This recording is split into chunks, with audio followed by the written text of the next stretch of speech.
আসসালামু আলাইকুম সবাইকে। আমার পরিচয় আমি আবরার তানভীর ত্বকী, পড়াশোনা ট্রিপল ডিপার্টমেন্ট বুয়েটে। আজকের ভিডিওতে আমরা মূলত ঢাকা ইউনিভার্সিটি 2024-25 সেশনের এই ইউনিটের যে ভর্তি পরীক্ষা, যেটা মাত্র কয়েক ঘন্টা আগে শেষ হয়ে গেল, সেটার রিটেন পার্টের ম্যাথ পোর্শনটুকুর সলিউশন দেখব। ঢাকা ইউনিভার্সিটিতে যেহেতু ক্যালকুলেটর অ্যালাউড না, তো আমরা উইদাউট ক্যালকুলেটর অ্যাপ্রোচেই কোয়েশ্চেনগুলো সলভ করব।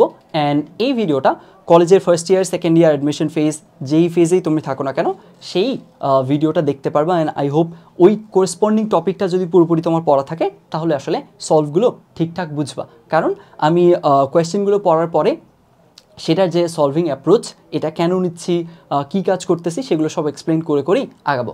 এটা বেশি গুরুত্বপূর্ণ মেইনলি কলেজে এখন যারা আসো, যারা পরবর্তীতে হয়তো বা ইঞ্জিনিয়ারিং অ্যাসপিরেন্ট বা ডিউ বা ভার্সিটি এ ইউনিটের অ্যাসপিরেন্ট হবা, তাদের জন্যই বেশি গুরুত্বপূর্ণ। তো আমরা শুরু করি। প্রথম যে প্রবলেমটা ছিল, এখানে বলা হয়েছিল যে mod of z+1 is equal two z+2 into 1+i, এই সমীকরণ থেকে জেডের মানটা বের করতে বলছে, যেখানে জেড একটা জটিল সংখ্যা।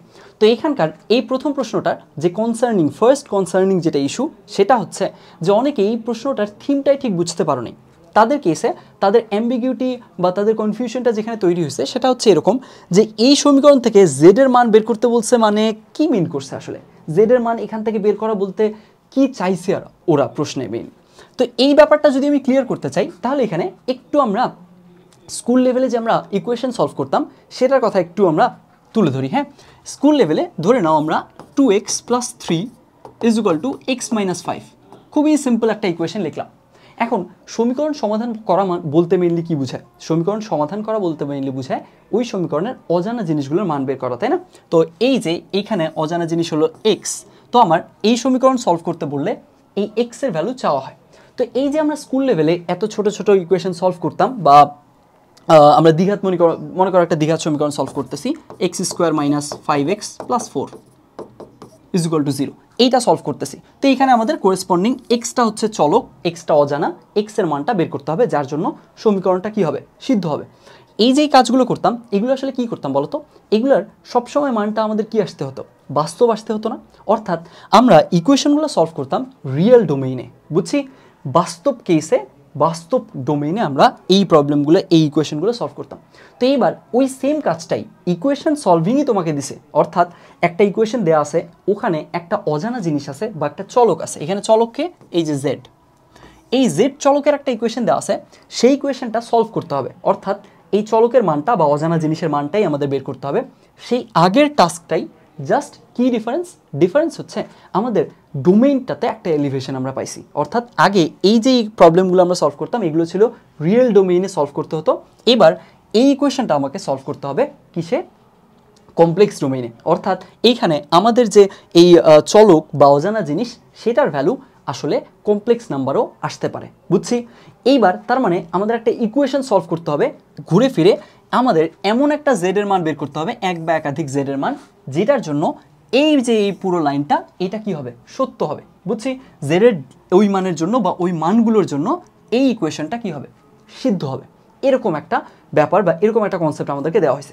এখন এখানে তোমাদের মাঝে অনেকের এই যে অ্যাম্বিগুইটি বা কনফিউশন কেন তৈরি হয়েছে, সেটা তৈরি হওয়ার পেছনে রেলেভেন্ট কারণটা হচ্ছে এরকম, আমাদের বইগুলোতে এই ধরনের প্রবলেম আছে অনেক, যে মড অফ মনে করো z-3 plus mod of z+3 is equal two দেওয়া থাকলো 10।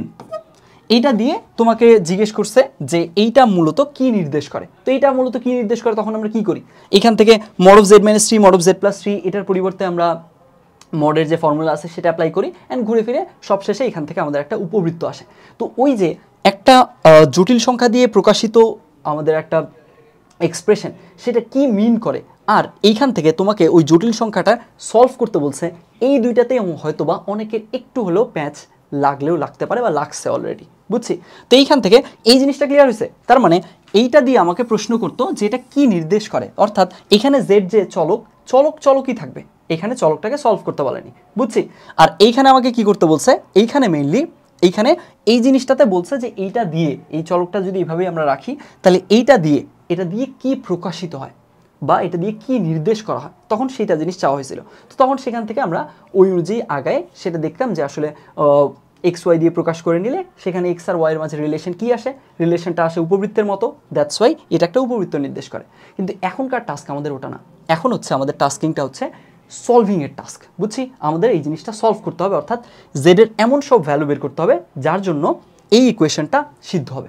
আচ্ছা, এখন এখানে কমপ্লেক্স ডোমেনের আমি যদি আরও একটা এক্সাম্পল ইকুয়েশনের এক্সাম্পল দিই, ধরে নাও একটা, এখানে তো আসলে ইউনিক সলিউশন আসবে, তো আমি একটা ইউনিক সলিউশন আসবে না, বরং বেশ কিছু মোর দেন ওয়ান সলিউশন আসবে, এরকম একটা ইকুয়েশন যদি লিখতে চাই তাহলে কি লিখবো, যে মনে করো লিখলাম Z bar is equal two 1/z, এটা লিখলাম। তো এখানে কি হলো, এইখানে তার মানে এইটা যদি আমি তোমাকে সলভ করতে বলি, তার মানে তোমার কাছে আমি জানতে চাচ্ছি বা তোমাকে এইটা জিজ্ঞেস করছি যে আচ্ছা, যেই জটিল সংখ্যাগুলোর এই যে বার অর্থাৎ অনুবন্ধী, ওর অনুবন্ধী ওর কি হবে 1/z এর সমান হবে, ওর গুণাত্মক বিপরীতের সমান হবে, সেগুলো বের করো, বুঝছি? তাহলে এইখান থেকে আমি কি জানতে চাইছি, এমন সব জটিল সংখ্যা জানতে চাইছি যাদের কেসে ওর অনুবন্ধীর মানটা ওর গুণাত্মক বিপরীতের মানের সমান হবে, সেটা জানতে চাইছি। তো সেই কেসে এটা মনে করো যদি আমরা কুইক সলভ করে ফেলি, এখানে জেড ইন্টু জেড বার যদি আমরা করি তাহলে মড অফ জেড এর উপরে হোল স্কোয়ার আসবে, এখান থেকে 1 আসতেছে। তো এই যে 1 আসতেছে তার মানে আমরা কি দেখতেছি, তার মানে দেখতেছি যে এটার পরম মানটা অর্থাৎ ওই জটিল সংখ্যার যে লেন্থটা বা ওর রিয়েল পার্ট স্কোয়ার প্লাস হচ্ছে কাল্পনিক পার্টের উপর স্কোয়ার করলে সাম করলে যা আসে সেইটার মান কত হচ্ছে, 1 হচ্ছে। তার মানে কি বলা যায়, তার মানে বলা যায় এই যে এই বৈশিষ্ট্যটা এইখানে এই যে সমীকরণটা লিখছি এটা কাদের জন্য অ্যাপ্লিকেবল, এইটা সেই সকল জটিল সংখ্যার জন্য অ্যাপ্লিকেবল যাদের মডের ভ্যালু 1, বুঝছি? আমরা মডের ভ্যালু 1 লিখে মডের ভ্যালুটা 1 হয় অর্থাৎ যার লেন্থ 1 হয়, এরকম যে কোনো জটিল সংখ্যা নেই তার জন্য কিন্তু এই জিনিসটা কি হবে, সত্যি হবে। বুঝা গেছে? তার মানে এইখানে জটিল সংখ্যার সমাধান বলতে কি বোঝায় এবং জটিল সংখ্যার কোনো একটা এইরকম ইকুয়েশন দিয়ে ওটা কি নির্দেশ করে, এই দুইটা হচ্ছে দুইটা ডিফারেন্ট কোয়েশ্চেন, এই দুইটা কোয়েশ্চেনকে মিলায় ফেললে হবে না, বুঝলাম? তাহলে এইখান থেকে আমাদের জটিল সংখ্যার এই যে প্রবলেমটা নিয়ে যে অ্যাম্বিগুইটিটা তৈরি হয়েছিল এটা ফার্স্টলি আমি ক্লিয়ার করলাম, ফাইন। এইবার এখন এটা সলিউশনে আসি। আজকের ক্লাসটাতে কিন্তু আমরা আজকের ভিডিওটাতে এই কাজগুলোই করে করে আগাবো। প্রবলেম নিয়ে যদি কোনো প্রবলেমটা ডিফারেন্ট অ্যাপ্রোচ বা প্রবলেমটা নিয়ে যদি অন্য এক্সট্রা কোনো ইনফরমেশন দেওয়ার মতো থাকে সেটা দিয়েই মেইনলি কাজগুলো করব, যেহেতু এটা আমি কলেজ লেভেলে যারা আছি তাদের জন্য অ্যাপ্লিকেবল করেই ভিডিওটা বানাতে চাচ্ছি। তো আমরা শুরু করি। হ্যাঁ, এখানে তাহলে এখন এখান থেকে এই জিনিসটা আমাদের সলভ করতে হবে, জেডের ভ্যালু বের করতে হবে। শুরু করি। দেখো এখানে প্রথমেই বলছে মড অফ জেড প্লাস 1। আচ্ছা, মড অফ জেড প্লাস 1 মানে কি বুঝো তো? মড মানে হচ্ছে যে কোনো একটা জটিল সংখ্যার যে কোনো এক্সপ্রেশনের যদি আমরা মড দিই, মড দেওয়া মানে মিন করে ওই যে এক্সপ্রেশনটা ওটার লেন্থ, ওটার দৈর্ঘ্য আমি চাচ্ছি। বুঝা গেছে? দৈর্ঘ্য চাচ্ছি মানে কি, ওই যে root over real part square plus কাল্পনিক পার্ট স্কোয়ার, এইটা করলে ঘুরে ফিরে কিন্তু ওর কি আসে, দৈর্ঘ্যটাই আসে ওই পার্টটুকুর। তো এখন এইখানে তার মানে কি বলছে, ওই যে জটিল সংখ্যাটা আসবে ওর সাথে 1 যোগ করে আমি যদি মড করি, অর্থাৎ আমি যদি ওটার অ্যাবসলিউট ভ্যালু বা পরম মান নেই, অর্থাৎ ওর দৈর্ঘ্যটা নেই। এখন দৈর্ঘ্য যদি নিচ্ছি তার মানে এটা কি, এটা টোটালি একটা স্কেলার ভ্যালু না, অর্থাৎ এর মাঝে কোনো কাল্পনিক পার্ট নেই, ও জাস্ট একটা বাস্তব পার্ট, একটা স্কেলার ভ্যালু থাকলো। এইবার সেটা কি বলছে, সেটা বলছে কার সমান হবে, সেটা সমান হবে জেড ওই জটিল সংখ্যাটা এবং 2 ইন্টু 1 প্লাস আই, এই দুইটার যোগফলের সমান হবে এই পার্টটা, এই জিনিসটা থাকলো। এখন দেখো জেড তো আমরা একটা জটিল সংখ্যা পেয়ে গেছি, তার মানে জেডকে আমরা ডিনোট করি এক্স প্লাস আই ওয়াই দিয়ে ডিনোট করলাম। এখন দেখো তো, এখন খুব সহজেই একদম জাস্ট খালি চোখেই যেটা বোঝা যাচ্ছে সেটা হচ্ছে, দেখো এই বাম পক্ষে আমাদের কি আছে, বাম পক্ষে একটা জাস্ট বাস্তব জিনিস পড়ে আছে, আর ডান পক্ষে কিন্তু আমাদের কি আছে, কাল্পনিক পার্ট আছে। তো আমরা কি খুব সহজে এটা বলে দিতে পারি না যে যেহেতু বাম পক্ষে একটা সিম্পলি জাস্ট স্কেলার ভ্যালু, একটা বাস্তব ভ্যালু পড়ে আছে, আর ডান পক্ষে তো কাল্পনিক জিনিস আছে, তার মানে কাল্পনিক জিনিসের ভ্যালু 0, ডান পাশের কাল্পনিক জিনিসটার ভ্যালু 0 হইতে হবে, আদারওয়াইজ তো এরা দুইজন সমান হইতো না। বুঝছি জিনিসটা, কথা বুঝছো? তো এখন এই জিনিসটাকে তুমি এইভাবে, আমি যেভাবে বললাম খুব সহজে এভাবে চিন্তা করতে পারো, আবার তুমি যদি এইভাবে ওই জটিল সংখ্যার সেন্স দিয়ে চিন্তা করো তাও হবে। সেখানে আমরা কি পড়ছি বইয়ে, যে দুইটা জটিল সংখ্যা পরস্পর সমান হলে তাদের বাস্তব পার্ট পরস্পর সমান হবে, কাল্পনিক পার্টও পরস্পর সমান হবে। বামেরটার তো কোনো কাল্পনিক পার্ট নাই, মানে কাল্পনিক পার্ট 0, তাহলে ডান পাশের কাল্পনিক পার্ট আর বাম পাশের কাল্পনিক পার্ট আমরা যদি ইকুয়েট করি তাহলে অবশ্যই কি দেখাতে হবে, ডান পাশেরটার কাল্পনিক পার্ট হয়ে যাবে 0। বুঝা গেছে? এই কথাটাই এখন আমরা এটা দিয়ে শুরু করি। তাহলে এখন দেখো, তাহলে বামে কি লিখতে পারি, আমরা লিখতে পারি রুট ওভার জেড প্লাস 1 মানে কি বুঝো তো, জেড মানেই হচ্ছে এক্স প্লাস আই ওয়াই। তো জেড প্লাস 1 যদি আমরা করি তার মানে কি আসে, এখানে একটা 1 যোগ হবে, এখানে 1 যোগ হওয়া মানে রিয়েল পার্ট কি থাকা, দেখো তো রিয়েল পার্ট থাকে এক্স প্লাস 1, এইটুকু হচ্ছে রিয়েল পার্ট। তাহলে এক্স প্লাস 1 রাখলাম, এই রিয়েল পার্টের উপর স্কোয়ার থাকলো, প্লাস কাল্পনিক পার্টের উপর স্কোয়ার, কাল্পনিক পার্ট শুধু ওয়াই আছে, তাহলে ওয়াই এর উপর স্কোয়ার রাখলাম। এইটুকু থাকলো এই যে মড অফ জেড প্লাস ওয়ানের ভ্যালু, মড মানেই রুট ওভার দিয়ে রিয়েল পার্ট স্কোয়ার প্লাস কাল্পনিক পার্ট স্কোয়ার। ডান পাশে আসি, ডান পাশে দেখো জেড এর ভ্যালুটা, জেড এর ভ্যালু কি বসানো যায়, এক্স প্লাস আই ওয়াই থাকলো প্লাস 2 × 1 প্লাস আই, তার মানে কি লেখা যায় 2 + 2i, তাই না? এখন এইখানে এই যেহেতু আমরা বাস্তব পার্ট কাল্পনিক পার্ট ইকুয়েট করে জিনিসটা দেখাতে চাচ্ছি, তো সেই কেসে আমরা কি করতে পারি, এখানকার বাস্তব পার্ট কাল্পনিক পার্ট একটু গুছায় লিখি। তো এটাকে গুছায় লিখলে কি দাঁড়ায় একটু দেখো, এটাকে গুছায় লিখলে দাঁড়ায় x plus 2 plus I common নিলে দাঁড়াচ্ছে ওয়াই প্লাস 2। এই তো এখন দেখো এইটার যেহেতু কোনো কাল্পনিক পার্ট নাই, তাহলে আমরা খুব সহজেই বলে দিতে পারি যে এইখানে এই এর কাল্পনিক পার্ট ইজ ইকুয়াল টু 0। তাহলে আমরা করে ফেলি, তাহলে y plus 2 is equal to 0, অর্থাৎ ওয়াই এর ভ্যালু হচ্ছে -2। এই যে একটা রিয়েলাইজেশন আমাদের চলে আসলো, একটা পার্ট আমরা পেরে গেছি, একটা পার্ট বোঝা শেষ, বুঝছি এই জিনিসটা। তাহলে ওয়াই এর ভ্যালুটা আমাদের অলরেডি চলে আসছে। অ্যান্ড এই পার্টটুকু বুঝছো, জাস্ট খুবই একদম ইনটুইটিভ একটা পার্ট, অর্থাৎ ইনটুইশন দিয়ে ক্যালকুলেশন ছাড়াই দেখেই বোঝা যায় যে আচ্ছা এখানে তো কোনো কাল্পনিক পার্ট নাই, তো এখানে কাল্পনিক পার্ট কি ওয়াই প্লাস 2 × i, মানে হচ্ছে ওয়াই প্লাস 2y আর কি, বা ওয়াই প্লাস 2 ঘুরে ফিরে। তো ওয়াই প্লাস 2-র ভ্যালু তো 0 হতে হবে, তাহলে ওয়াইয়ের ভ্যালু -2 হতে হবে। তাহলে অর্ধেক জিনিস তো তোমার ওখানে শেষ, অর্ধেক কাজ জাস্ট দেখেই ইনটুইশন দিয়েই বলে ফেলা যায়, বুঝা গেল? এইবার এখন বাকি পার্টটুকুর কাজ করি, অর্থাৎ বাস্তব পার্টগুলো ইকুয়েট করবো, তাহলে এক্স এর ভ্যালু চলে আসবে। শুরু করি, দেখো এর পুরোটাই বাস্তব, আর এর কে বাস্তব, এর হচ্ছে x + 2 বাস্তব। তাহলে আগাই, তাহলে এই পুরোটাই যেহেতু বাস্তব, তাহলে আমরা লিখে ফেলি রুট ওভার x + 1 এর উপরে whole square plus y square, y এর ভ্যালু তো আমরা পেয়ে গেছি -2, তাহলে ওয়াই স্কোয়ার করলে দাঁড়ায় 4 ইকুয়াল থাকলো কি এই পার্টটুকু, তাহলে x + 2 আসলো। বাস্তব পার্টগুলো ইকুয়েট করলাম। এখন যেহেতু এখানে রুট আছে, স্কোয়ার করব যাতে করে রুটটা আমাদের চলে যায়। তাহলে স্কোয়ার করলে আমাদের এইখানকার রুট চলে যাবে আর এইখানে স্কোয়ার আসবে, আসলো।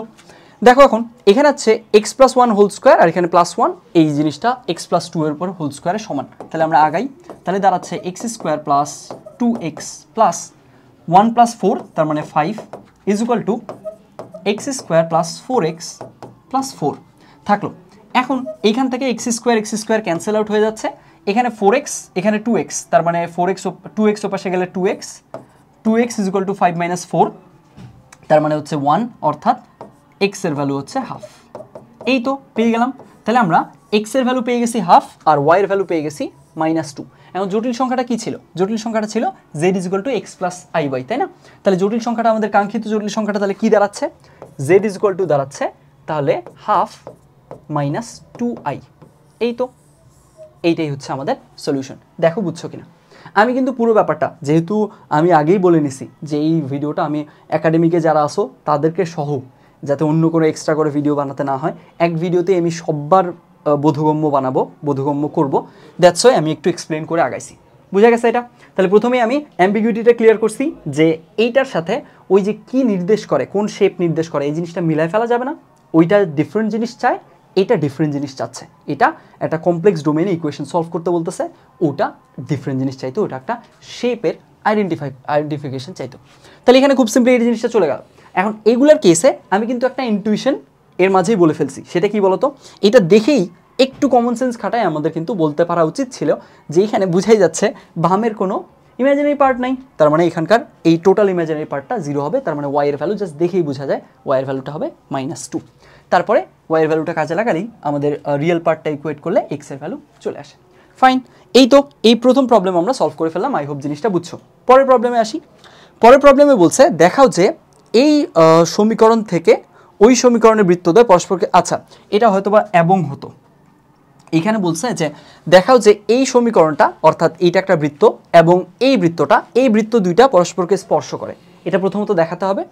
তারপরে চাইছে স্পর্শ বিন্দুটার স্থানাঙ্ক বের করো, অর্থাৎ দুইটা বৃত্ত যদি পরস্পর স্পর্শ করে দেন ওদের স্পর্শ বিন্দুটার স্থানাঙ্কটা কত সেটাও জানতে চাইছে। তো আমরা শুরু করি। দেখো দুইটা বৃত্ত যদি পরস্পর স্পর্শ করে তাহলে কি বোঝা যায়, দুইটা বৃত্ত পরস্পর স্পর্শ করলে হয় তারা অন্তঃস্পর্শ করবে, না হয় তারা বহিঃস্পর্শ করবে, তাই না? তো অন্তঃস্পর্শ বহিঃস্পর্শ এই ধরনের কেসগুলোতে আমাদের কি কাজে লাগে, আমাদের কাজে লাগে ওই বৃত্তদ্বয়ের কেন্দ্র এবং ব্যাসার্ধ, অর্থাৎ বৃত্তের ইকুয়েশন দেখার সাথে সাথেই ওটার কেন্দ্র ব্যাসার্ধ আমাদের লিখে ফেলতে হবে। করে ফেলি, শুরু করি।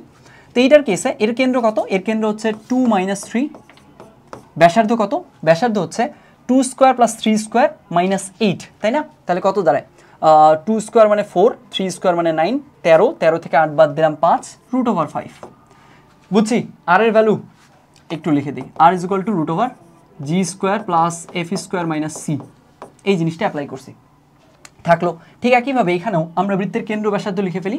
কেন্দ্র হচ্ছে 5,3 আর ব্যাসার্ধ কত? ব্যাসার্ধ হচ্ছে 25, 9, 34, 34 থেকে 14 বাদ √20, √20 মানে লেখা যায় 2√5।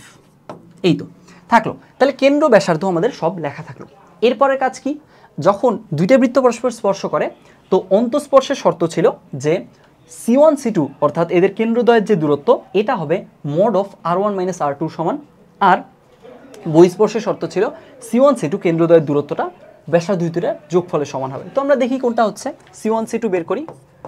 কেন্দ্রদ্বয়ের দূরত্ব যদি আমরা বের করি, 2 - 3 আর 5 3 এই দুইটার পয়েন্টের ডিস্টেন্স বের করব। 2 থেকে 5 3, 3 থেকে -3 6। এই তো, তাহলে এখন এটা আসলো। এখান থেকে কত আসতেছে? 36 আর 9 45, 45 মানে হচ্ছে 9 বের হয়ে আসতেছে, অর্থাৎ 3√5। তো দেখো তো 3√5 মানে কি? বুঝাই যাচ্ছে এর ব্যাসার্ধ ছিল √5, ওর ব্যাসার্ধ 2√5। তো এই দুইটার কি যোগফল আসতেছে না? তাহলে আমরা কি বলতে পারি না যে C1 C2 হচ্ছে R1 প্লাস R2? বুঝছি? এই যে C1 C2 R1 plus R2 দেখালাম, এইটার মাধ্যমেই বৃত্তদ্বয় যে পরস্পরকে স্পর্শ করে এইটা দেখাতে যে বলছিল, এই দেখাও যে কাজটুকু, এই পার্টটুকু ডান। বোঝা গেছে? তাহলে প্রথম কাজটুকু শেষ। এরপরে বাকি পার্টটুকুতে আসি। বাকি পার্টটুকুতে বলছে স্পর্শবিন্দুটার স্থানাঙ্ক বের করতে। আচ্ছা, এখন দেখো স্পর্শবিন্দুটার স্থানাঙ্ক খুব সহজে কীভাবে বের করা যায় একটু ভিজুয়ালাইজ করি। এখানকার কেসে এই দুইটা বৃত্ত, যে কোনো দুইটা বৃত্ত যদি পরস্পর বহিঃস্পর্শ করে তাহলে কি হয় আসলে? বহিঃস্পর্শের কেসে আমরা একটু যদি বৃত্ত আঁকি, এখানে দুইটা বৃত্ত বহিঃস্পর্শ করছে, এইখানে দুইটা বৃত্ত বহিঃস্পর্শ করছে, এরকম যদি সিনারিও আমরা এঁকে ফেলি, আরেকটা বৃত্ত নিব, তাই না? এখানকার কেসে এটা রাখলাম, আর হচ্ছে আরেকটা বৃত্ত নেই যেটা ওকে বহিঃস্পর্শ করছে, একটু ব্যাসার্ধটা দ্বিগুণ করে দেই, থাকলো। এই যে এখন এই যে দুইটা বৃত্ত আছে এরা বহিঃস্পর্শ করছে। এখন বহিঃস্পর্শ করার কেসে আমরা কি দেখতেছি? আমরা দেখতেছি যে এইখানে এই যে আমাদের স্পর্শবিন্দুটা, এইটা, এই স্পর্শবিন্দুটা কিভাবে পেতে পারি? খুব সহজ। এইখানে আমাদের এই যে কেন্দ্র দুইটা আছে, এই কেন্দ্র দুইটা যদি আমরা কানেক্ট করে দেই, এই রেখার কি হবে? ও এই রেখার মাঝখানে একটা জায়গায় থাকতেছে। কোন জায়গাটা স্পেসিফিক্যালি একটু যদি আমরা চিন্তা করি, এটা হচ্ছে √5, এটা হচ্ছে 2√5, তাই না? তো এখন আমরা বলতে পারতেছি যে ও এই যে স্পর্শবিন্দুটা তাহলে কি করবে? এখানে ছোট বৃত্তটা, অর্থাৎ যার ব্যাসার্ধ ছোট, অর্থাৎ এই প্রথম বৃত্তটা 2 - 3, এটার কেন্দ্র হচ্ছে 2 - 3 আর এটার কেন্দ্র হচ্ছে 5 3, থাকলো। এখানে তাহলে আমরা বলতে পারি স্পর্শবিন্দুটা কি করতেছে? এই প্রথম কেন্দ্র এবং দ্বিতীয় কেন্দ্র C1 C2, এইটার যে কানেক্টিং লাইনটা, এই লাইনটাকে √5 is to 2√5, অর্থাৎ এরকম, √5 is to 2√5, এই রেশিওতে কি করতেছে? দ্বিখণ্ডিত করতেছে। বুঝছি? অন্তর্বিভক্ত করতেছে, দ্বিখণ্ডিত ঠিক না, অন্তর্বিভক্ত করতেছে √5 is to 2√5 রেশিওতে। তার মানে কি 1:2 রেশিওতে, কারণ √5 দুই জায়গায় আছে। এই যে 1:2 রেশিওতে অন্তর্বিভক্ত করতেছে, তাহলে আমরা অন্তর্বিভক্তিকরণের সূত্র অ্যাপ্লাই করতে পারি যে m1x2 + m2x1 / m1 + m2, ওইটা। এখন ওইটা ছাড়াও আসলে খুব সহজে এমনিতেই বলে ফেলা যায়। সেটা কিভাবে? সেটা হচ্ছে তুমি দেখো ভুজ বরাবরে আমাদের কি পরিমাণ চেঞ্জেস আসছে সেটা বুঝি। 2 থেকে 5-এ যাওয়া হয়েছে, তার মানে ভুজ বরাবরে আমাদের চেঞ্জ আসছে 3। এখন তার মানে বলা যায় এই টোটাল চেঞ্জটা হচ্ছে 3, কিন্তু আমাদের কি লাগবে? এই পাশ থেকে কতটুকু আগাতে হবে? আমাদের এই পাশ থেকে এই যে দেখো 1:2 রেশিওতে আগাতে হবে না? তার মানে পুরোটুকু যদি 3 হয় তাহলে এইখান থেকে এক অংশ আগাতে হবে, তাই না? তো দেখো পুরোটুকু তো 3 অলরেডি আসছে, তাহলে এইখান থেকে এই পয়েন্ট থেকে ভুজ বরাবর কতটুকু আগাতে হবে? 1 পার্ট আগাতে হবে। 1 পার্ট আগাতে হবে মানে কি? ভুজ বরাবরে আমার এর স্থানাঙ্ক হচ্ছে 2, তাহলে 1 আগালে ভুজের স্থানাঙ্ক হবে 3, থাকলো।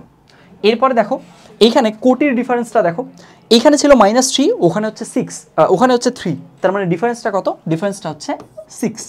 এখন আমরা জানি যে এইখানে টোটালটা যদি আমাদের 3 অংশ হয়, 1 অংশ আগাতে হবে। তো টোটালটা তো আসছে 6, তাহলে পার অংশ টোটালটাকে 3 অংশে ভাগ করতে হবে। তো প্রতি অংশে কতটুকু পড়তেছে? 2 পড়তেছে না? বুঝুন এই ব্যাপারটা। টোটাল ডিস্টেন্সটা আসছে 6, তাহলে আমাদের এইটাকে তো 3 অংশে ভাগ করতে হবে, বা 3 অংশ, টোটাল 3 অংশ চিন্তা করতে হবে। তো 3 অংশের মাঝে 1 অংশ আগাবো। তো 3 অংশ যদি 6 হয়, 1 অংশ 2, তাহলে 2 পরিমাণ আগাবো। তাহলে দেখো এখানে ছিল -3, 2 আগালে হবে -1, এই যে 3 - 1, এইটুকুই হবে আমাদের স্পর্শবিন্দু। দেখো বুঝছো কিনা? দেখো আমি কিন্তু জাস্ট প্রবলেম পড়তেছি, দেখতেছি আর জাস্ট সলভটা করে দিয়ে তাড়াহুড়ো করে চলে যাচ্ছি এমনটা না। আমার টার্গেট হচ্ছে এখানে অ্যাডমিশন ফেজ বলো, একাডেমিক বলো, যারাই আসি সবাই যাতে সেই জিনিসগুলো ঠিকঠাক বুঝি, এই কারণে আমি একটু ধীরে আগাচ্ছি ইচ্ছে করেই। সো আই হোপ এই ব্যাপারটা বুঝছো। তাহলে এখানে আমাদের এখানে কি বলছিল, এই দুইটা বৃত্ত পরস্পর স্পর্শ করে দেখাতে বলছিল, ওটা আমরা C1 C2 = R1 + R2 দিয়ে দেখাই ফেলছি। তারপর স্পর্শবিন্দু স্থানাঙ্ক চাইছে, এইটা অন্তর্বিভক্তিকরণের সূত্র দিয়ে করে ফেলা যায়, তবুও আমরা এখানে অন্তর্বিভক্তিকরণের সূত্র ছাড়াই এমনি জাস্ট কমন সেন্স দিয়েই যে কাজটা করা যায় সেইভাবে করে দেখাইছি। ফাইন, চলে গেল। আই হোপ এইটাও ক্লিয়ার হয়েছে। পরেরটাতে আসি। পরেরটাতে এইখানে আমাদের কি বলছে, x = 1, y = x - 2 এবং y² = x, এই রেখা তিনটা দিয়ে আবদ্ধ ক্ষেত্রের ক্ষেত্রফল নির্ণয় করতে বলছে। ফাইন, এখন এখানে প্রথমেই একটা জিনিস একটু বুঝো, তোমাদের অনেকেরই এই জায়গাটা ঝামেলা হয়, সেটা হচ্ছে এখানে যখনই আবদ্ধ ক্ষেত্রফলের কথা বলে, এইগুলো দিয়ে আবদ্ধ ক্ষেত্রফল, তখন তোমরা কি করো, জাস্ট যেই জায়গাটা ট্র্যাপড হয়েছে ওইরকম ট্র্যাপড একটা এরিয়া মার্ক করে ওটার ক্ষেত্রফল বের করার ট্রাই করো। তো এইখানেও কিন্তু ভুল হওয়ার চান্সেস থাকে। যখনই তোমাকে বেশ কয়েকটা রেখা দিয়ে আবদ্ধ ক্ষেত্রফল বলবে, তখন সবসময় খেয়াল রাখতে হবে, যে কোনো একটা ট্র্যাপড এরিয়া নিলাম আর ক্ষেত্রফল বের করে দিলাম তাহলে কিন্তু হবে না। আমাদের এই কেসে এমন একটা ট্র্যাপড এরিয়া নিতে হবে, এমন একটা সীমাবদ্ধ ক্ষেত্র নিতে হবে যেটার বাউন্ডারিতে এই 3 জন থাকবে। কথা বুঝছো? আমাদের যে রেখাগুলো দেওয়া থাকবে, যে কার্ভগুলো দেওয়া থাকবে, সেই সবগুলো কি হতে হবে, ওই যে ওই ট্র্যাপড এরিয়াটার বাউন্ডারিতে থাকতে হবে। তো আমরা প্রবলেমটা শুরু করি, প্রবলেম সলভিংটা। x = 1 বলছে, তো আমরা যদি এক্সিস সিস্টেম এটা চিন্তা করি, x = 1, তাহলে আমরা ধরে নিলাম এটা হচ্ছে x = 1, x অক্ষের y অক্ষের সমান্তরাল, এক অংশ দূরে থাকলো। y = x - 2, y = x - 2, এটা একটা স্ট্রেট লাইন। এই স্ট্রেট লাইনটা কোথায় কাট করবে একটু দেখো, এটা যদি x অক্ষে কাট করতে হয় তাহলে y 0 হতে হবে, y 0 হতে হলে x হতে হবে 0। তার মানে এইখানে এই মনে করো এটা 2,0 পয়েন্ট, x অক্ষকে 2,0 পয়েন্টে কাট করলো। আর y অক্ষকে কোথায় কাট করবে, y অক্ষকে কাট করতে গেলে x কে 0 বসাতে হয়, x 0 বসালে -2, তার মানে এখানে -2তে আসলো। অর্থাৎ এই রেখাটা অনেকটা এইরকমভাবে চলে গেল, থাকলো। এইবার তারপরে কি চাইছে, y² = x, এইটা মানে এইটা একটা প্যারাবোলা, এই প্যারাবোলার ইকুয়েশনটা দেওয়া আছে, এই প্যারাবোলাটা আমাদের ড্র করতে হবে। এখন দেখো তো এই প্যারাবোলাটা ড্র করার কেসে এইখানে আমরা তো বুঝতেছি এটা এই যে অরিজিন দিয়ে পাস করবে, অরিজিন দিয়ে পাস করলো। তারপরে এইখানে দেখো এটা কোন দিক দিয়ে, নিচের পার্টটুকু কোন দিক দিয়ে যাবে, নিচের পার্টটুকু আমি ইরেজ করে দিই। খেয়াল করো, নিচের পার্টটুকু বিভিন্ন দিক দিয়ে গেলে বিভিন্ন রকম ট্র্যাপড এরিয়া কিন্তু আমরা পেতাম। কীরকম, নিচের পার্টটুকু যদি এর উপর দিয়ে যায় তখন কিন্তু ট্র্যাপড এরিয়া কী হতো, এইটুকুও হতো, এইটুকুও হতো, এইটুকুও হতো, তাই না? আবার নিচের পার্টটুকু যদি এমন হতো যে নিচের পার্টটুকু এই দিক দিয়ে গেল, তখন ট্র্যাপড এরিয়া এটুকুও হতো, আবার এটুকুও হতো, তাই না? কিন্তু নিচের পার্টটুকু এখানকার কেসে দেখবা কোনটা দিয়ে যায়, সরি একটু দেখি, আচ্ছা নিচের পার্টটুকু আমি আবার এঁকে ফেলি, নিচের পার্টটুকু ঠিক এই পয়েন্টটা দিয়েই যাবে, এই পয়েন্টটা দিয়ে যাবে। এখন এটা কি করে বুঝলাম সেটা একটু এক্সপ্লেন করে ফেলি। খেয়াল করো এইখানে এই যে x = 1 আর y = x - 2, এদের দুজনের ছেদবিন্দু কত বলো দেখি? এদের দুজনের ছেদবিন্দু হচ্ছে 1, -1, অর্থাৎ এই পয়েন্টটা। কি করে পেলাম? খুব সহজে, এইটা একদম কমন সেন্স দিয়েই পাওয়া যায়। সেটা হচ্ছে এরকম যে খেয়াল করো এই যে এই রেখাটা তো এইখানে 2,0 পয়েন্টে ছেদ করলো, তাই না? তো এখন এর ঢাল কত? এর ঢাল 1 না? ঢাল 1 মানে কি বলো তো? ঢাল মানেই হচ্ছে ওঠা বাই হাঁটা, এই জিনিসটা আমরা পড়ছিলাম না স্কুল লেভেলে। তো এই যে ঢাল মানে হচ্ছে ওঠা বাই হাঁটা, ওর ঢাল 1, তার মানে যতটুকু উঠবে ততটুকু হাঁটবে, অর্থাৎ এক্স আর ওয়াই বরাবর ও ঠিক সমান পরিমাণ মুভ সবসময় করবে। তো দেখো এখানকার কেসে তুমি দেখতেছো এই পয়েন্টটুকু এখন যে মার্ক করতেছে, এই পয়েন্টটুকু 1, এইটুকু হচ্ছে 2, তার মানে এই ডিস্টেন্সটুকু 1, এই ডিস্টেন্সটুকু যদি 1 হয় তাহলে এই ডিস্টেন্সটুকুও 1, মেজার করার দরকারই নেই। তুমি সিদ্ধ করে দুইটাকে পরস্পর সিদ্ধ করে দিয়ে খুব ইজিলি করতে পারো, তুমি হচ্ছে পয়েন্টটা কত বের করতে পারো। জাস্ট আমি কমন সেন্সে বললাম আর কি। তাহলে এদের দুজনের ছেদবিন্দু হচ্ছে 1, -1 পয়েন্টটা। এইবার এখন প্যারাবোলাটাও ওই দিক দিয়ে যায় কিনা একটু চেক করো। প্যারাবোলার কেসে এক্স এর ভ্যালু 1 বসাও, ওয়াই এর ভ্যালু কী হবে? +-1, তাই না? এই +1 তো উপরে গেছে, -1 নিচে, দ্যাটস ওয়াই ওই সেম পয়েন্ট দিয়ে গেল। এখন এইটা সেম পয়েন্ট দিয়ে যাবে কিনা এইটা অবশ্যই গুরুত্বপূর্ণ, কারণটা আমি আগেই বলে নিছি, সেম পয়েন্ট দিয়ে না গেলে, উপরে দিয়ে গেলে বা নিচে দিয়ে গেলে কিন্তু ট্র্যাপড এরিয়াটা ডিফারেন্ট আসতো। ফাইন, এখন তাহলে এবার আমরা ট্র্যাপড এরিয়াটা মার্ক করব যে কোন এরিয়াটুকু আমাদের বের করতে হবে।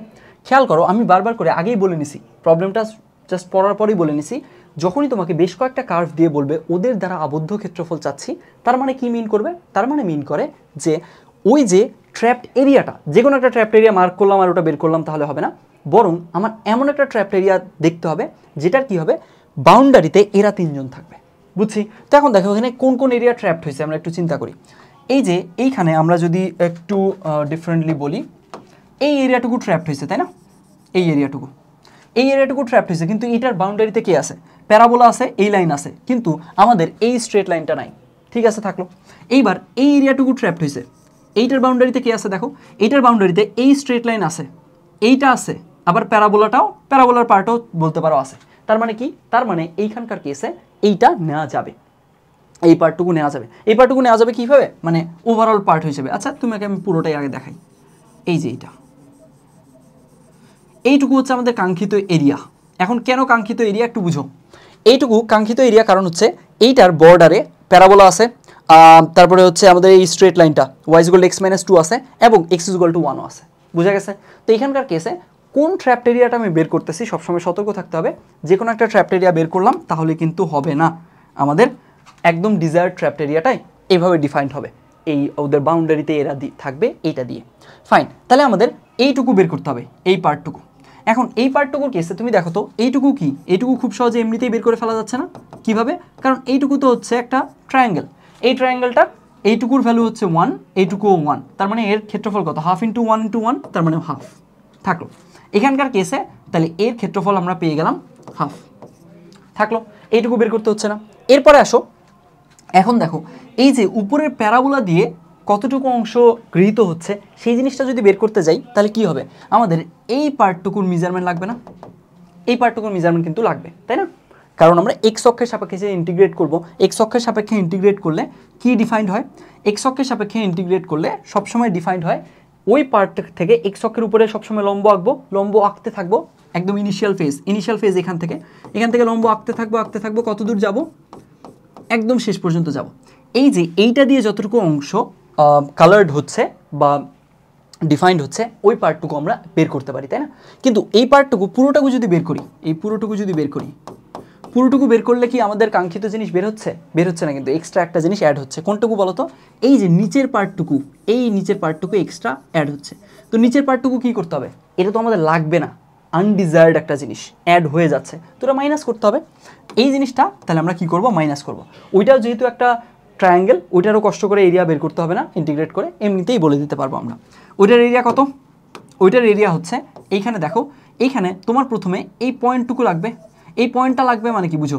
এই পয়েন্টটা লাগবে মানে হচ্ছে তোমার হচ্ছে এই যে এখানে প্যারাবোলা আর এই স্ট্রেট লাইন, এই দুজনের ছেদবিন্দু লাগবে। তো এখন ছেদবিন্দু আমরা বের করে ফেলি কুইকলি। এখানে দেখো ছেদবিন্দুর কেসে আমরা এখানে y=x-2 আর এখানে y² x, তার মানে বলেই দেওয়া যায় যে x-2 এর উপরে হোল স্কোয়ার = x। তাহলে এখন দেখো তো, তাহলে x-2 হোল স্কোয়ার উপরে x, তার মানে কি বোঝা যাচ্ছে? x² - 4x + 4 = x। এই এক্সটা যদি এই পাশে আনি তাহলে কি হয়ে যাবে? -5x হয়ে যাবে না? -5x হয়ে যাবে। তাহলে এখান থেকে কি দাঁড়াবে? x² - 5x + 4 = 0। তো এখন বোঝাই যাচ্ছে তাহলে x এর ভ্যালু কত হবে? 1 আর 4 হবে। এখন x এর ভ্যালু 1 আর 4 এ ও কি করবে? একে অপরের সাথে ছেদ করবে, তাই না? তো এখন দেখো x = 1 এ তো একটা পয়েন্ট অলরেডি পেয়ে গেছি, 1 - 1। তো এবার 4 হবে তাহলে এইখানে, তার মানে এই পয়েন্টটার ভুজের ভ্যালু 4 আর কোটির ভ্যালু কত? 4টা এখন যে কোনোখানে বসাও, এখানে বসাতে পারো, এখানে বসাতে পারো, যেখানে বসাও। এখানে বসালাম, 4 বসালে আসে y2, তার মানে 4,2। তাহলে এখন এই পয়েন্টটা থাকলো 4,2 থাকলো। এখন দেখো তো 4,2 যদি হয়, এইটুকুই তো 2 ছিল, তাহলে এই বাকিটুকু 2, কারণ এই পুরোটুকু 4, এইটুকু 2 আর এইটুকু 2, তার মানে এই এরিয়াটুকু কত? 1/2 × 2 × 2 ত্রিভুজের ক্ষেত্রফল। তাহলে কত আসতেছে? এইটুকু আসতেছে 2। এই 2টা কিন্তু আনডিজায়ার্ড, এটা আমাদেরকে মাইনাস করতে হবে। এটা আমি রেড কালার করি, এইটুকু। এখন দেখো এইবার এক কাজ করি, তাহলে এবার আমরা ইন্টিগ্রেট করে ফেলি। ইন্টিগ্রেট করলে কোন এরিয়াটুকু বের হবে? ভালো মতো বুঝো। ইন্টিগ্রেট করলে কিন্তু এই পুরোটুকু বের হবে, এই পুরোটুকু বের হবে, তাই না? এখন কাকে ইন্টিগ্রেট করব? এক্স অক্ষের সাপেক্ষে ইন্টিগ্রেট করতেছি। এক্স অক্ষের সাপেক্ষে ইন্টিগ্রেট করলে কি আসে? এক্স অক্ষের সাপেক্ষে y dx করতে হবে। কত থেকে কত? এখানে dx লিখছি, তাহলে এক্স অক্ষ বরাবর লিমিটটা দিতে হবে 1 থেকে 4। তাহলে বসাই দিই 1 থেকে 4। এখন y এর ভ্যালু তোমাকে দেয়াই আছে, কাকে ইন্টিগ্রেট করতেছো? প্যারাবোলাটাকে না? প্যারাবোলাটার ইকুয়েশন কি? প্যারাবোলার ইকুয়েশন হচ্ছে y square equal to x, আমার লাগবে এখানে y, তার মানে কি আসবে? √x। তাহলে বসাই দিই √x। আমি জিনিসগুলো কিন্তু ইচ্ছে করেই, যাতে তোমরা একাডেমিকে যারা আসো সব কিছু যাতে বুঝো তাদের জন্যই কিন্তু ইচ্ছে করে ধীরে বুঝাচ্ছি, লেন্দি করতেছি, জিনিসগুলো এক্সপ্লেন করতেছি, তারপরে সমাধানে যাচ্ছি। দেখো এটার ইন্টিগ্রেশন কি হবে? x to the power half আছে, এর ইন্টিগ্রেশন হবে x to the power 3/2 by হচ্ছে 3, এখানে 2 থাকলো, এখানে 1, এখানে 4। আসো এটা ইন্টিগ্রেট করলে কি হবে দেখো তো, এখানে 4 যদি আমরা নেই, 4 টু দি পাওয়ার হাফ মানে হচ্ছে 2 কিউব মানে হচ্ছে 8, 8 দুগুণে 16/3, 16/3 থেকে 1 দিয়ে আবার ওটা মাইনাস করতে হবে, 1 দিয়ে তো ওটা 1 হয়ে যাচ্ছে, 2/3 তার মানে 14/3 থাকলো। তাহলে এখন আমাদের এই পার্টটুকু, এই যে এখানে আমরা যদি একটু আবারও ডিফাইন করে দেখাই, এই পুরো পার্টটুকুর এরিয়া কত আসতেছে? এটা আসতেছে 14/3। তাহলে এখন এই যে পুরো পার্টটুকুর এরিয়া আসতেছে 14/3, আমাদের কিন্তু পুরো পার্টটুকু লাগবে না। কতটুকু লাগবে? আমাদের 14/3 থেকে এই রেড পার্টটুকু মাইনাস করতে হবে। তাহলে 14/3 থেকে কতটুকু মাইনাস করতে হবে? রেড পার্টটুকুর এরিয়া হচ্ছে 2, এই তো এইখান থেকে। তাহলে উপরের পার্টের এরিয়া হচ্ছে 14/3 মাইনাস 2, আর নিচের পার্টের এরিয়া হাফ। তাহলে ওভারঅল টোটাল এরিয়া কত? টোটাল এরিয়া হচ্ছে 14/3 মাইনাস 2 প্লাস হাফ। এই তো এইটুকুই হচ্ছে আমাদের কাঙ্ক্ষিত এরিয়া। বুঝা গেছে? এখানে আই হোপ জিনিসটা তোমরা বুঝছো। প্রথমে 3টার গ্রাফ ড্র করছি, এখন এই জিনিসটা উপরে গেল নাকি নিচে গেল এটা অবশ্যই খেয়াল রাখা জরুরি, সেই জিনিসটা বুঝাইছি।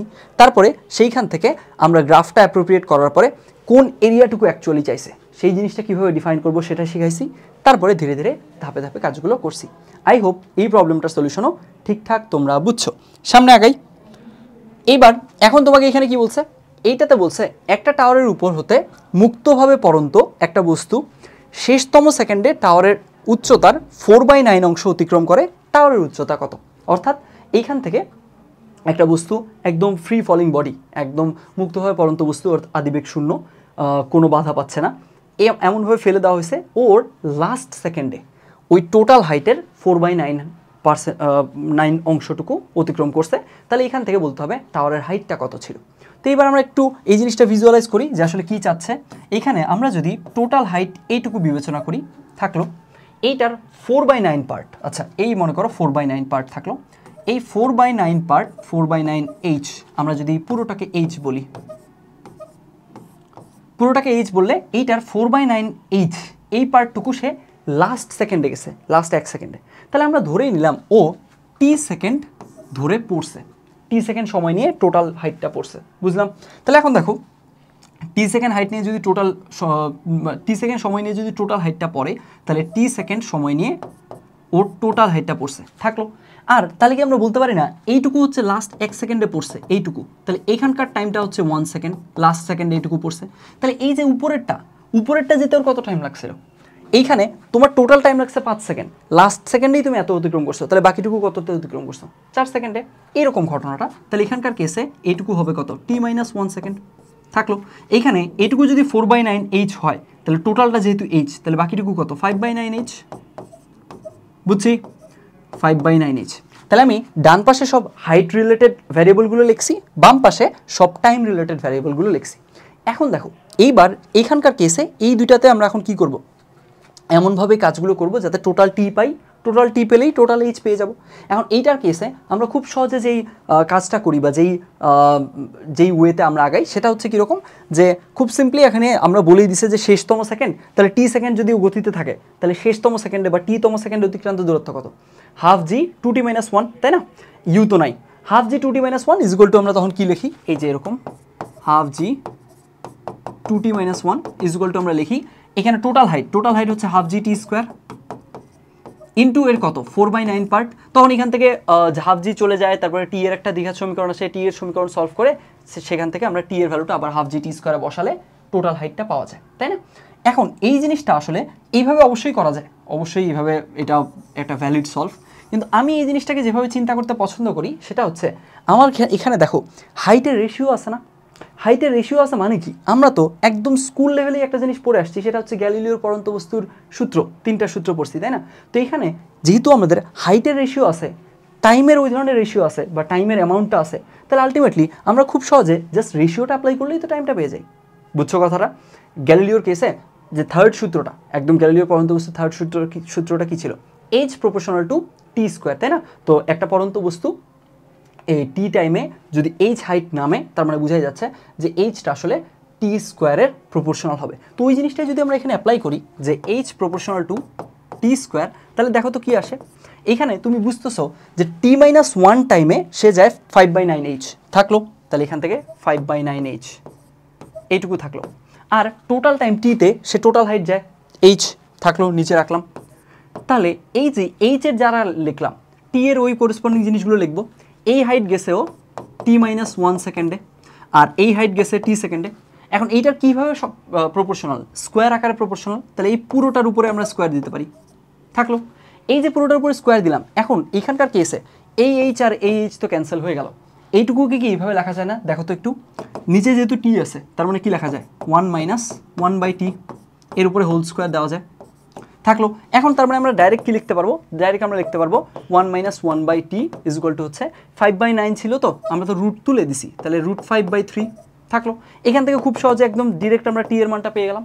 টি এর মান পেয়ে গেলাম, তাহলে কি আসবে দেখো, টি এর মানটা আসতেছে 1/t উপাশে গেল, তাহলে √5/3 আর 3 মাইনাস √5, অর্থাৎ এখানে থাকতেছে 3/3 মাইনাস √5। এটুকু হচ্ছে টি এর ভ্যালু। এখন এই যে টি এর ভ্যালু, এখন দেখো যেহেতু আমাদের ক্যালকুলেটার অ্যালাউড না, এই জিনিসটা 3 মাইনাস √5 আবার 3কে দিয়ে যদি 3কে ওটা দিয়ে যদি ভাগ করি কত আসবে, এটা যদি তুমি কষ্ট করে বসে হিসেব করতেও পারো, তাও আমি সাজেস্ট করব এই জিনিসটা আসলে ওয়ার্থ ইট না হিসাব করাটা। বরং তুমি ডিরেক্ট এরপরে কি লিখে দিবা, যেহেতু তোমার এইচ দরকার, টি পেয়ে গেছো, তাহলে হাফ জি টি স্কোয়ার, হাফ জি, তুমি তো টি এর একটা এক্সাক্ট ভ্যালু পাইছো, তাহলে এখানে বসাই দাও, তাহলে কত আসবে? 3/3 মাইনাস √5 এর উপরে হোল স্কোয়ার। বুঝছি? তাহলে এখান থেকেই তোমার এইচ এর ভ্যালুটা কুইকলি চলে আসলো, বুঝা গেছে? এখন একটু আগে যে আমি জিনিসটা লিখছিলাম, ওই যে শেষতম সেকেন্ডের সূত্রটা দিয়ে টি এর ভ্যালুটা বের করে, দ্যাটস কোয়াইট ওকে, ফাইন, ওটাও সমস্যা নেই, ওটা দিয়ে করলেও হবে। আমি এটা পার্সোনালি আমার কাছে এই জিনিসটা আমার কাছে ফেভারেবল বেশি মনে হয়। এখন এইটার কেসে ডিইউতে যদি তুমি ওইটা অ্যাপ্লাই করো, আরেকটা ঝামেলা আছে। সেটা কি? সেটাও একটু বলে ফেলি। সেটা একটু এখান থেকে, আচ্ছা আমি আগে একটু দেখি ক্লাসের লেন্থটা কত বড় হলো। আচ্ছা এখানে আছে 37 মিনিট হয়েছে, তো এটা একটু কুইকলি দেখাই দিই। এই মনে করো আমরা এখানে এই পার্টটুকুতে, এই লাস্ট পেজটাতে ওটার আমি একটু দেখবো যে ওটাতে ঝামেলাটা কি। ওটাতে ঝামেলাটা যদি আমরা দেখতে যাই যে এখানে আসলে কি ঝামেলা তৈরি হচ্ছে, আমরা যদি ওই অনুযায়ী করতে যাই, আমার আসলে একটু ডাবল চেক করতে হবে ওইটার কেসে, যেটা এইখানে করতে হবে না। এইটাই হচ্ছে এই প্রসেসটার সুবিধা। দেখো এখানকার কেসে আমরা যদি ওই যে হাফ জি 2t-1 ওটা দিয়ে যদি আগাই, তাহলে হাফ জি 2t-1 এখান থেকে কত হবে? হাফ জি টি স্কোয়ার ইন্টু 4/9, তাই না? হাফ জি আর হাফ জি ক্যান্সেল হয়ে গেল, তাহলে থাকতেছে কি? তাহলে থাকতেছে 4t স্কোয়ার, এখান থেকে 4t স্কোয়ার 18t মাইনাস 9, তার মানে minus 18t plus 9 is equal to 0, ঠিক আছে না? বুঝছো না? 4t স্কোয়ার 9 2 গুণ করে দিলাম, 18t মাইনাস 9 ছিল, তো ওই জিনিসটাকে আমি ওপাশে পার করে নিলাম, তাহলে 4t square minus 18t plus 9 is equal to 0 থাকলো। এইটার যে টি এর ভ্যালুটা, এটা টি এর ভ্যালু কাউন্ট করো, এটা টি এর ভ্যালু কত আসবে? 2 × 4, উপরে হচ্ছে মাইনাস বি, তার মানে 18 plus minus √b square minus 4ac, তার মানে 18 স্কোয়ার মাইনাস 4ac, তাহলে 4 × 4 × 9, তাহলে দাঁড়াচ্ছে 16 × 9, তার মানে 144, তার মানে 12 স্কোয়ার। এই যে এখানে থাকলো এটা, এখানকার কেসে তুমি যদি কষ্ট করে এটা হিসেব করো, স্টিল এখানে প্লাস মাইনাস আছে না? প্লাস মাইনাসে কী হবে জানো? এইখানে যখন প্লাস মাইনাস দিচ্ছ, তোমার প্লাসের জন্য এই শর্তটা ভ্যালিড হবে, মাইনাসের জন্য এই শর্তটা ভ্যালিড হবে। কিন্তু প্লাস দিলে 1-এর থেকে টি এর ভ্যালুটা 1-এর থেকে একটা বড় মান আসবে, মাইনাস দিলে 1-এর থেকে একটা ছোটো মান আসবে। এখন এই যে মাইনাস দিলে 1-এর থেকে ছোটো মান আসবে, এই জিনিসটা আবার অ্যাকসেপ্টেবল না। কেন অ্যাকসেপ্টেবল না? কারণ এখানে স্পষ্ট বলে দিছে শেষতম সেকেন্ডে, তাহলে ওর যে জার্নি, ওর জার্নিটা অবশ্যই লাস্ট একটা সেকেন্ড ছিল, লাস্ট সেকেন্ড ছিল মানে ওর জার্নিটা অবশ্যই 1 সেকেন্ডের থেকে বেশি লঙ্গার। বুঝছো কিনা দেখো, আমি এই কলমটা ফেলে দিলাম, এইটা 0.5 সেকেন্ডে পড়ে গেল, তাহলে আগে আমি বলতে পারবো যে এটা লাস্ট সেকেন্ডে এতটুকু গেছে, ওর তো জার্নিটাই হাফ সেকেন্ড লং, বুঝছি? তো তার মানে যেহেতু শেষতম সেকেন্ড বলছে, তার মানে এর টি এর মানটা অবশ্যই has to be longer than 1 second. তো যেহেতু has to be longer than 1 second, যার কারণে আমরা মাইনাসটা নিতে পারবো না, প্লাসটা শুধু নিতে পারবো। এই যে এখানকার ঝামেলাটা, এটা যদি তুমি জেনে থাকো তাহলে তো খুব কুইকলি করলা, আর যদি না জেনে থাকো তাহলে কিন্তু এখানে বেশ ঝামেলা হয়। এই যে তোমার হচ্ছে স্পেশালি উইদাউট ক্যালকুলেটর, তখন প্লাস মাইনাস টি দেওয়ার পরে এইখান থেকে আবার তখন প্লাসটা নিব নাকি মাইনাসটা নিব সেটা নিয়ে একটা চিন্তা করতে হচ্ছে, তারপরে টি এর ভ্যালুটা ডিরেক্ট বসাতে হচ্ছে, এইখান থেকে টি এর ভ্যালুটা বের করাটাও ঝামেলা। দ্যাটস ওয়াই আমি এইটা প্রেফার করি over this, I prefer this over this, বুঝছি? তো এইখানে যার কারণে আমি ওইটা শুরুতে দেখালাম। এইটা যদি তুমি করো কোনো সমস্যা নেই, অবশ্যই হবে জিনিসটা। সেটার কেসে তখন তুমি লাস্ট লাইন লিখে দিবা হাফ জি টি স্কোয়ার, টি এর ভ্যালুটা তোমাকে বুঝতে হবে যে প্লাস দিয়ে আসবে না মাইনাস দিয়ে আসবে, তখন এইখান থেকে এই পুরো জিনিসটার হোল স্কোয়ারটা লিখে দিতে হবে। আই হোপ জিনিসটা বুঝি বোঝা গেছে? সো আই হোপ এইটাই হচ্ছে এখানকার যে 4টা প্রবলেমের সলিউশন, এই জিনিসটা আমি ক্লিয়ার করতে পারছি।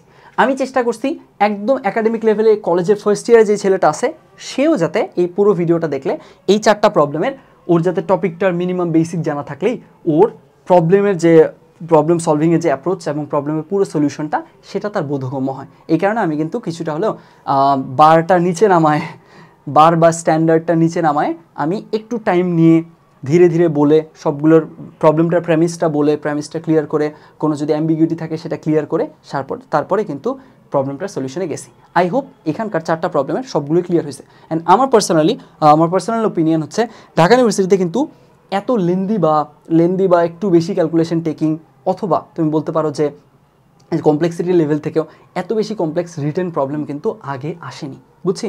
তো সেখানকার কেসে আমাদেরকে প্রিপেয়ার থাকতে হবে সামনের বছরগুলোতে যদি এই স্ট্যান্ডার্ড বা এর থেকেও আরও বেশি স্ট্যান্ডার্ড প্রবলেম দিয়ে দেয়, তাহলে সেই কেসে আমরা কিভাবে প্রিপেয়ার করতেছি, আমাদের কনসেপ্টগুলো কতটা ক্লিয়ার থাকতেছে সেই ব্যাপারে যাতে আমরা সতর্ক হই। সো আই হোপ এই জিনিসগুলো সব ক্লিয়ার হয়েছে। আমাদের ফার্স্ট প্রবলেম ছিল জটিল সংখ্যা নিয়ে।